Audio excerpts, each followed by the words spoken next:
Hello everyone, welcome to जेनिक JEE study. आप सभी का एक बार फिर से स्वागत है। लास्ट लेक्चर में हम लोग बात कर रहे थे एग्रीगेट के टेस्ट के बारे में। अब कुछ टेस्ट आपके कवर हो चुके हैं, एक दो टेस्ट और बाकी हैं, तो उन्हीं की बात हमें इस लेक्चर में करनी है। और फिर उसके आगे हम लोग बिटमेन से रिलेटेड चीजें पढ़ेंगे और उनके कुछ टेस्ट के बारे में भी देखेंगे। तो बहुत ही आपका लेक्चर शानदार होने वाला है। तो जल्दी से जल्दी आप लोग लेक्चर को लाइक कर दीजिए, शेयर कर दीजिए अपने व्हाट्सएप और टेलीग्राम ग्रुप में, और इसको सब्सक्राइब कर दीजिए चैनल को अगर अभी तक आपने सब्सक्राइब नहीं किया है तो। ओके, और जल्द से जल्द अपना कॉपी पे लेकर के बैठ जाइए। स्टार्ट करते हैं हम लोग। शेप टेस्ट के बारे में हम लोग बात कर रहे थे, ठीक है। शेप टेस्ट आपका, ठीक है। शेप टेस्ट में आपका क्या होता है, मैंने आपको पहले ही बताया था कि जो शेप होना चाहिए एग्रीगेट का, ठीक है, वो फ्लेकी या एलोंगेटेड नहीं होना चाहिए, एटलीस्ट एंगुलर और राउंडेड होना चाहिए। ओके, और इसमें शेप टेस्ट में सबसे पहला आपका जो टेस्ट है वो क्या है, फ्लेकीनेस इंडेक्स, ठीक है, फ्लेकीनेस इंडेक्स।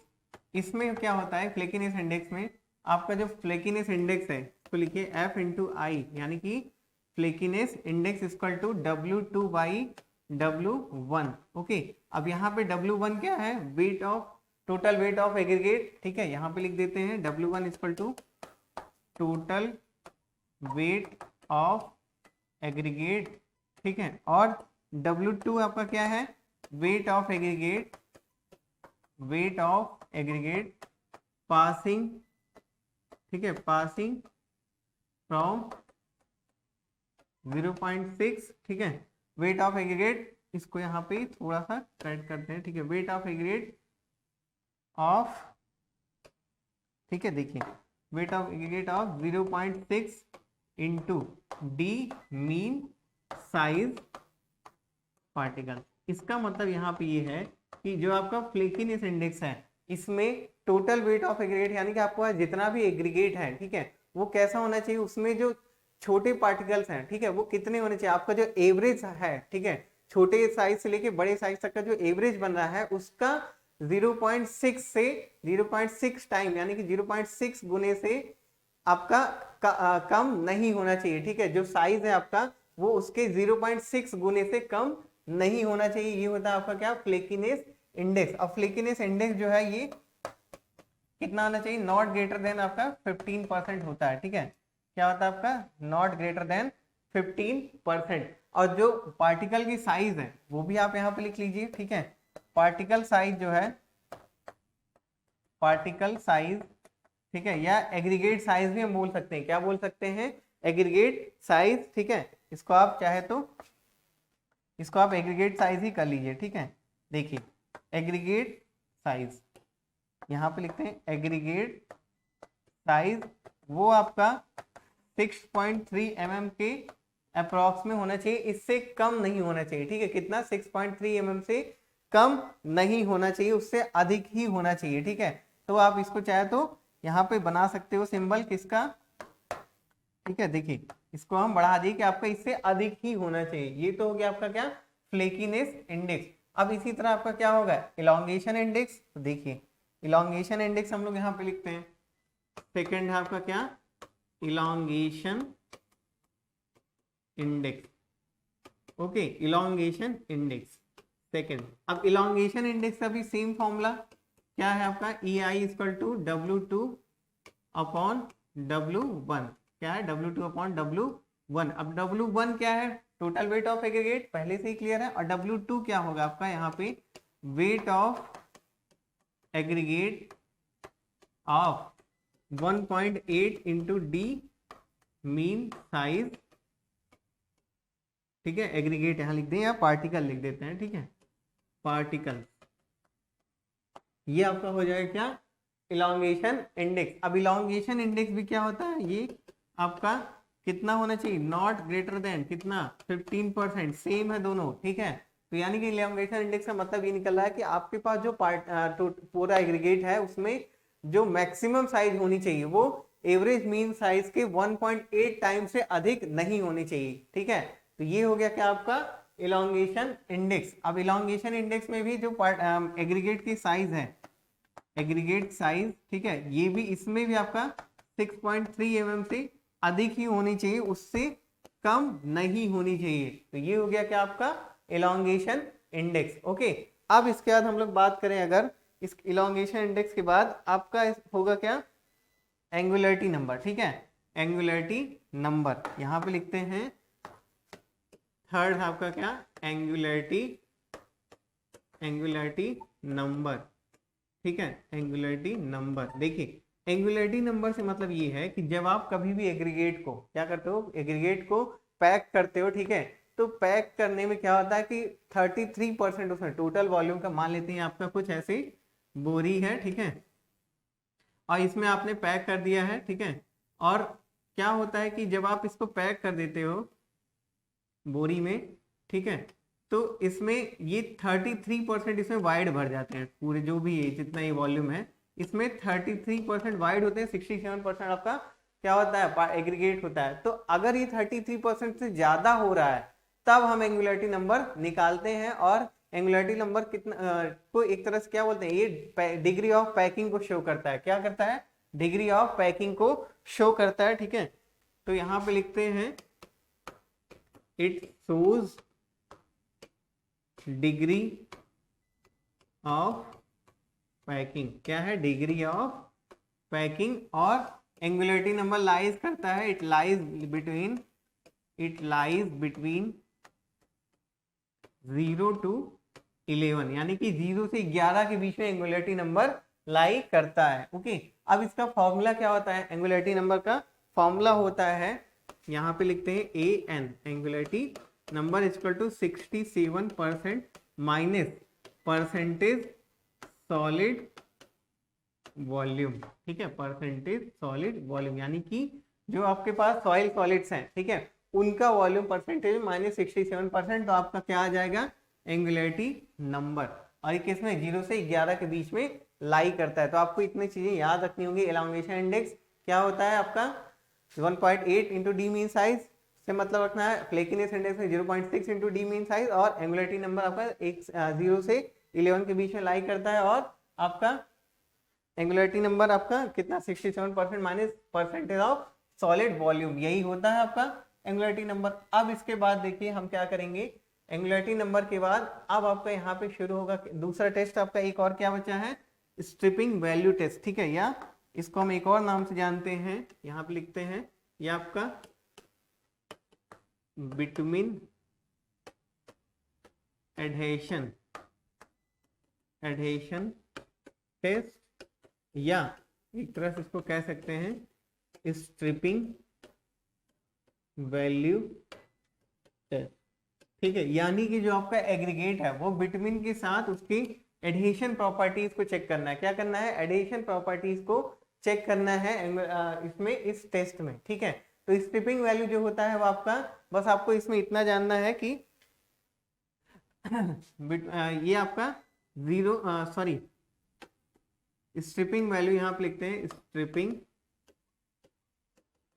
वैल्यू, ठीक है, ये आपका 2 से 5% के बीच में लाई करता है, ठीक है, कितना 2 से 5 बीच में, मतलब यानी कि 5% से अधिक नहीं होना चाहिए, ठीक है। बिटवीन का एग्रीगेट या इमल्सन के सापेक्ष कह सकते हैं कि इमल्सन के सापेक्ष आपका क्या बताता है, एडहेशन बताता है, ठीक है। तो यहाँ पे आपका खत्म होता है क्या, बिटवीन एडहेशन टेस्ट, और इसी के साथ आपका टेस्ट फॉर रोड एग्रीगेट पूरी तरह कंप्लीट होता है। तो अब हम लोग स्टार्ट करेंगे क्या, बिटुमिन, ठीक है। तो अच्छे से नोट करते हुए चलिएगा, एक एक चीज को स्टार्ट करने वाले हम लोग क्या, bitumen,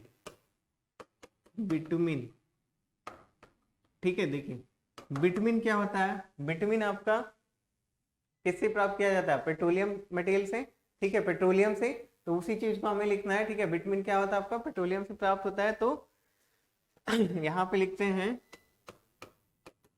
it is a petroleum product obtained by, ठीक है, obtained by किससे होगा आपका, डिस्टिलेशन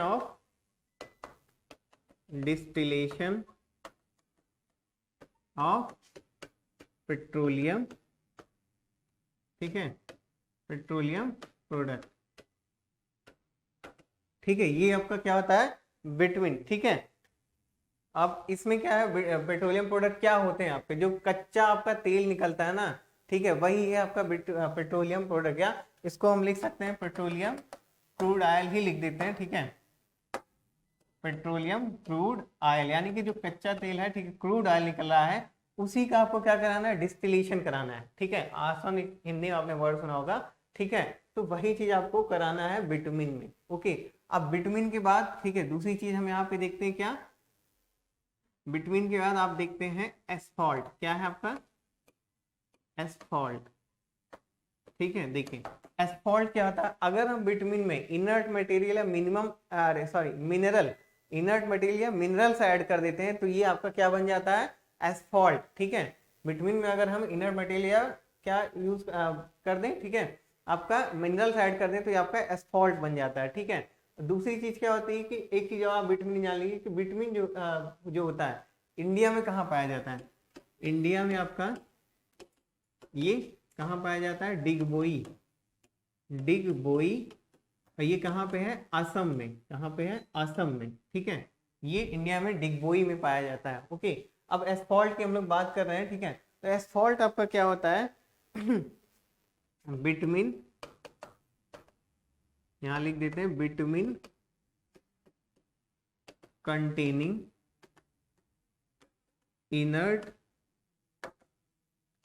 इनर्ट मटेरियल और मिनरल्स इज एस्फॉल्ट, क्या है आपका एस्फॉल्ट, ठीक है, तो ये हो जाएगा आपका क्या एस्फॉल्ट। अब देखिए एस्फॉल्ट जो होता है इसमें फर्स्ट होता है, एक होता है आपका रॉक एस्फॉल्ट, क्या है, रॉक एस्फॉल्ट, ठीक है, रॉक एस्फॉल्ट आपका ज्यादातर कहाँ पाया जाता है, यूरोप में, कहाँ पे, यूरोप, ठीक है। अब इस रॉक एस्फॉल्ट में क्या होता है, लाइमस्टोन आपका बहुत ज्यादा होता है और थोड़ा बहुत बिटुमिन होता है, ठीक है। और नंबर 2 आपको यहाँ लिख देते हैं लेक एस्फॉल्ट, लेक एस्फॉल्ट, यानी कि एक तरह से ये नेचुरल रीजन है, मतलब नेचुरल सोर्सेज हैं किसके, एस्फॉल्ट के, ठीक है, डायरेक्ट आपको यहाँ से एस्फॉल्ट ही मिलता है। तो लेक एस्फॉल्ट जो होते हैं यानी कि झीलों से आपको क्या मिल रहा है, एस्फॉल्ट, और इसको ये कहाँ मिलता है आपका, त्रिनिनाद में, ठीक है, त्रिनिनाद में, ठीक है, ये भी एक जगह का नाम है त्रिनिनाद, ठीक है। ये हो गया आपका क्या, लेक एस्फॉल्ट। अब इसके बाद फिर, ठीक है, त्रिनिदाद, ठीक है, यहाँ पे इसको त्रिनिदाद, ठीक है। अब देखिए लॉक एस्फॉल्ट, लेक एस्फॉल्ट, और एक होता है आपका मैस्टिक एस्फॉल्ट, क्या है आपका मैस्टिक एस्फॉल्ट, ठीक है। मैस्टिक एस्फॉल्ट में क्या करते हैं हम लोग, देखिए मैस्टिक एस्फॉल्ट में हम लोग मैक्सिमम 10% तक हम क्या मिलाते हैं, इनर्ट मटेरियल, ठीक है, मैक्सिमम 10% तक इनर्ट मटेरियल मिनिमम मिलाते हैं, ठीक है। तो इसमें लिख देते हैं मैक्सिमम 10% मिनरल लिख देते हैं, ठीक है। ये यानी कि आप जब बिटुमिन में अपने से खुद से आर्टिफिशियली मिनरल मिलाते हैं तो ये बन जाता है आपका क्या, मैस्टिक एस्फॉल्ट, ठीक है, या यानी बिटुमिन से ही आपका एस्फॉल्ट बनना है, ठीक है, तो उसमें आपने 10% मिनरल मिला दिया, आपका बन गया मैस्टिक एस्फॉल्ट। ये हो गया क्या आपका एस्फॉल्ट। अब इसके बाद फिर बात करेंगे किसका, बात करते हैं हम लोग difference between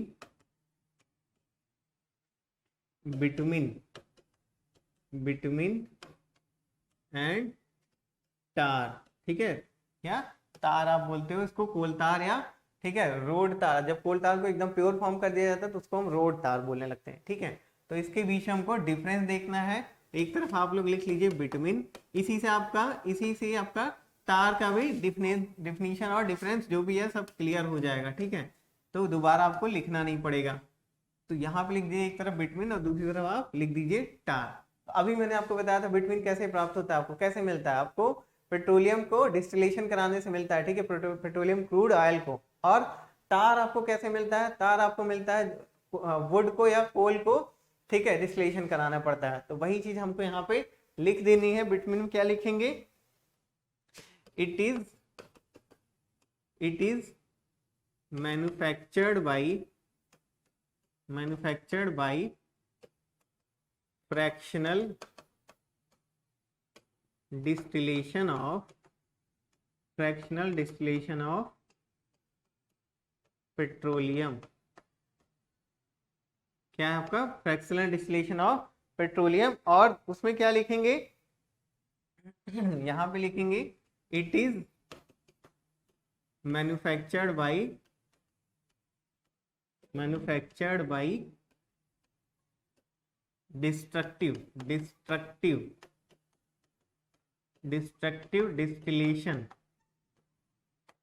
distillation of would और कोल, इसीलिए इसको देखिए कोल तार बोलते हैं। ओके, यहाँ से आपको क्लियर हो गया होगा कि आपका जब आप लकड़ी का या कोयले का क्या कराओगे, डिस्टिलेशन कराओगे, तो आपको क्या मिलेगा, टार, और बिटवीन में क्या होगा, पेट्रोलियम प्रोडक्ट का आपको डिस्टिलेशन कराना है। ये हो गया आपका फर्स्ट।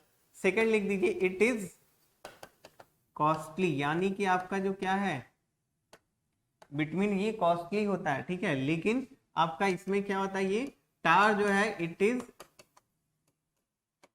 चीप इन कंपेरिजन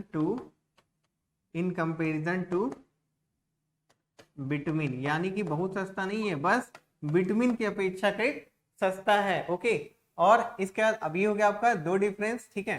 तीसरा आपका क्या होगा, तीसरा आपका डिफरेंस है मोर रेजिस्टेंस टू वाटर। क्या है आपका, मोर रेजिस्टेंस टू वाटर, यानी कि पानी के संपर्क से में कम ही आता है, और ये आपका क्या है, लेस रेजिस्टेंस, यानी कि इसकी रेजिस्टिविटी कम है पानी से, वाटर से, less resistance to water. Okay, ये आपका हो गया थर्ड पॉइंट, ठीक है, मोर रेजिस्टेंट टू वाटर और लेस रेजिस्टेंट टू वाटर। और उसके बाद फिर क्या होगा आपका, फोर्थ है आपका, यहां पे लिखते हैं लेस टेम्परेचर ससेप्टिबिलिटी, ठीक है, ससेप्टिबिलिटी, लेस टेम्परेचर ससेप्टिबिलिटी, और ये यहां पे लिख दे मोर टेम्परेचर ससेप्टिबिलिटी। क्या है आपका, मोर टेम्परेचर ससेप्टिबिलिटी। ओके, ये हो गया आपका क्या, लेस टेम्परेचर ससेप्टिबिलिटी और मोर टेम्परेचर ससेप्टिबिलिटी। अब बिटवीन में और एक चीज क्या होता है, देखिए बिटवीन में क्या होता है, फ्री कार्बन कंटेंट बहुत कम होता है, यहाँ पे लिख देते हैं free carbon content is less, ठीक है। और इसमें क्या लिखेंगे यहाँ पे, free carbon content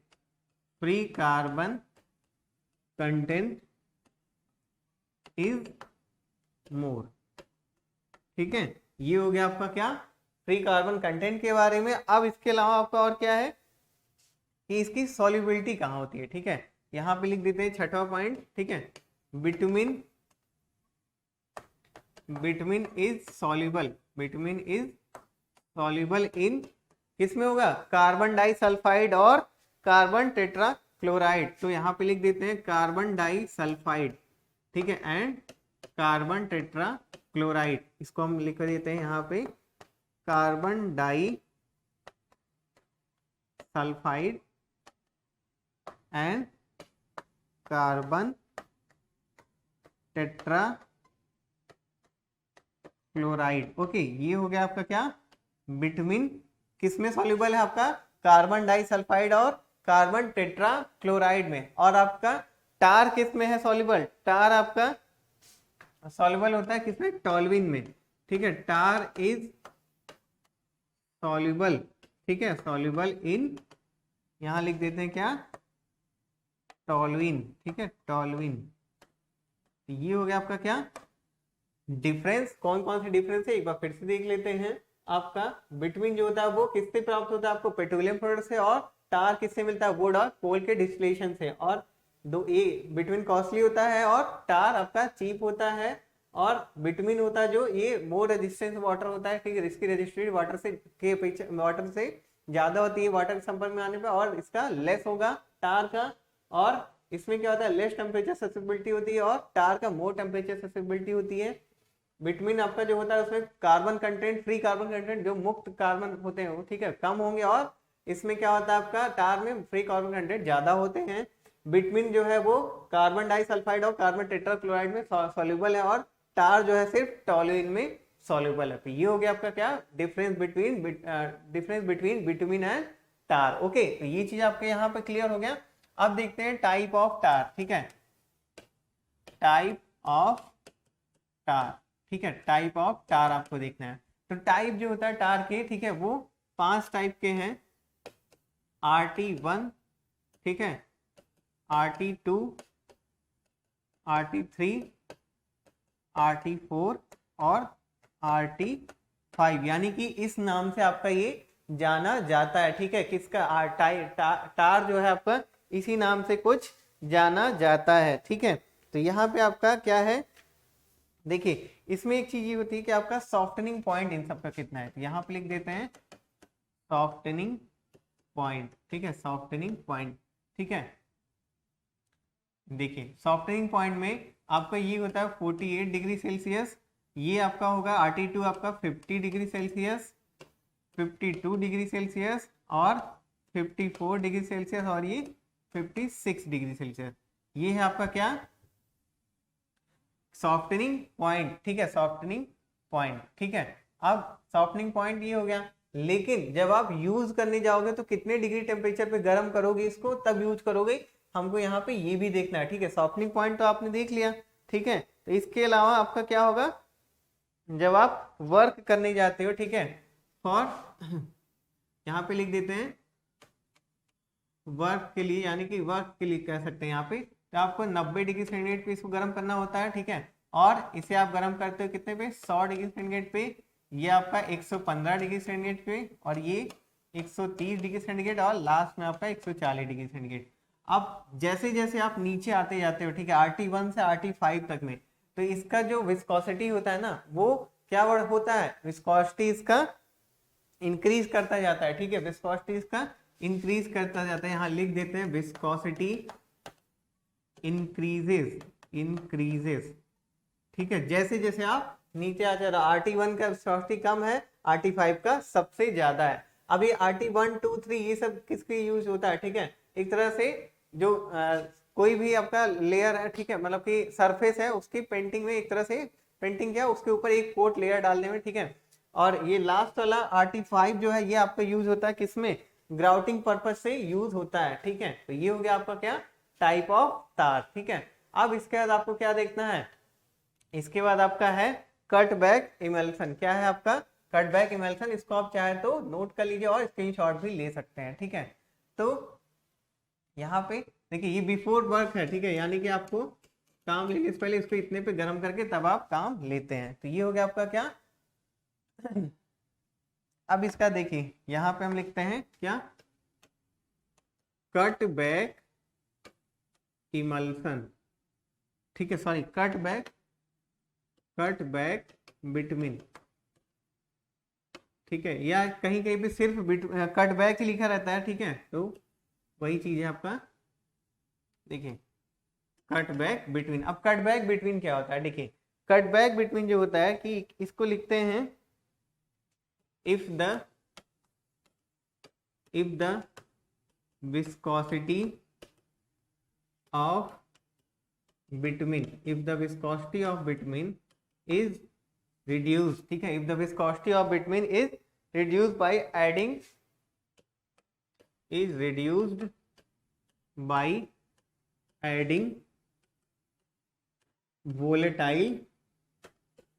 volatile diluent, ठीक है, volatile diluent, then it is called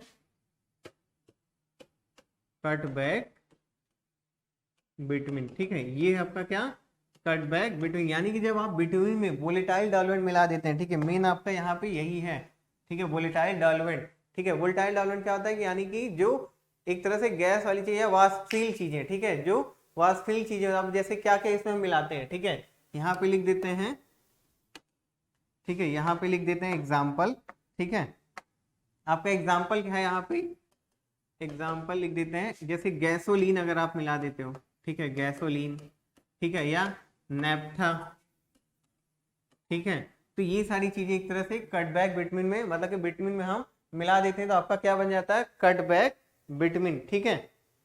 ये जनरली कहाँ यूज होता है, ठीक है, लिख देते हैं generally it is used in colder region, ठीक है, generally it is used in colder region, ठीक है। तो ये हो गया आपका क्या, कट बैक बिटवीन। अब देखिए कट बैक बिटवीन जो होता है इसमें क्या होता है, एक चीज और लिख लीजिए यहाँ पे, इसमें एक तरह से लगभग 80% क्या होता है आपका बिटवीन, प्लस 20% आपका क्या होगा सॉल्वेंट, ठीक है। यानी कि जो सॉल्वेंट अभी हमने वोलेटाइल डाल्टन की बात की है, ठीक है, वही आपका क्या हो जाएगा क्या 20% सॉल्वेंट, ठीक है, ये 20 है, ठीक है, 20%, ठीक है। अब देखिए कट बैक बिटवीन के टाइप देखते हैं, ठीक है, यहाँ पे लिख देते हैं हम लोग types of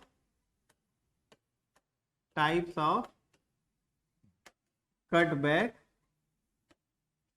between, types of cut back between, ठीक है। तो ये हो गया क्या आपका types of cut back between. इसमें आपका पहला होता है जो, ठीक है, इसमें ये 3 टाइप के होते हैं, ठीक है, 3 टाइप के होते हैं, ठीक है। फर्स्ट जो है आपका क्या होगा, आपका फर्स्ट आपका होता है रैपिड क्यूरिंग कट बैक, ठीक है, यहां लिख देते हैं रैपिड क्यूरिंग कट बैक, ठीक है। इसमें लिखते हैं मीडियम क्यूरिंग कट बैक, और तीसरा आपका होता है स्लो क्यूरिंग कट बैक, ठीक है। तो रैपिड क्यूरिंग कट बैक जो है आपका क्या होता है, ठीक है, रैपिड क्यूरिंग कट बैक में हम क्या मिलाते हैं, ठीक है, जिससे ये रैपिड क्यूरिंग बनता है। तो रैपिड क्यूरिंग कट बैक में आप क्या करते हो यहां लिख देते हैं बिटवीन फ्लक्स्ड विथ क्या होता है आपका बिटवीन फ्लक्स विथ नेफ्था, या किससे कराते हैं गैसोलीन से, यानी कि नेफ्था या गैसोलीन से इसको हम बिटवीन को फ्लक्स कराते हैं, तो क्या बन जाता है रैपिड क्यूरिंग कट बैक, ठीक है, रैपिड क्यूरिंग कट बैक, ठीक है। अब मीडियम क्यूरिंग कट बैक क्या होता है, मीडियम क्यूरिंग कट बैक में हम किससे इसको मिलाते हैं, इसको हम फ्लक्स कराते हैं केरोसिन से। तो यहां लिख देते हैं बिटवीन फ्लक्स विथ केरोसिन, ठीक है, केरोसिन, ठीक है। और इसके अलावा, ठीक है, स्लो आपका जो क्यूरिंग कट बैक होता है, ठीक है, स्लो क्यूरिंग कट बैक ये आपका किससे होता है, ये यहां लिख देते हैं between flux with high boiling point diluent, ठीक है। ये हो गया क्या आपका types of cut back between. First आपका क्या रैपिड क्यूरिंग, दूसरा मीडियम, तीसरा स्लो। किसको किससे फ्लक्स कराने पे क्या मिलता है, मतलब वही चीज यहाँ पे लिखी गई। यहाँ पे नेफ्था, देखिए नेफ्था या गैसोलीन, इसमें क्या है आपका केरोसिन, और तीसरे में आपका हाई बॉइलिंग पॉइंट डाइल्यूएंट से आपको फ्लक्स कराना है, तो आपको मिलता है टाइप, मतलब कि कट बैक के डिफरेंट टाइप्स मिलते हैं, ठीक है। तो अब इसके बाद फिर यहाँ पे आपका फिर दोबारा से अब कट बैक बिटवीन भी हो गया। अब हम लोग बात करेंगे किसका, आपका बिटवीन इमल्शन का। किसका बात करेंगे, बिटवीन इमल्शन की, ठीक है। देखिए यहाँ पे लिखते हैं बिटवीन इमल्शन, ठीक है, या बिटवीन इमल्शन, चलिए बिटवीन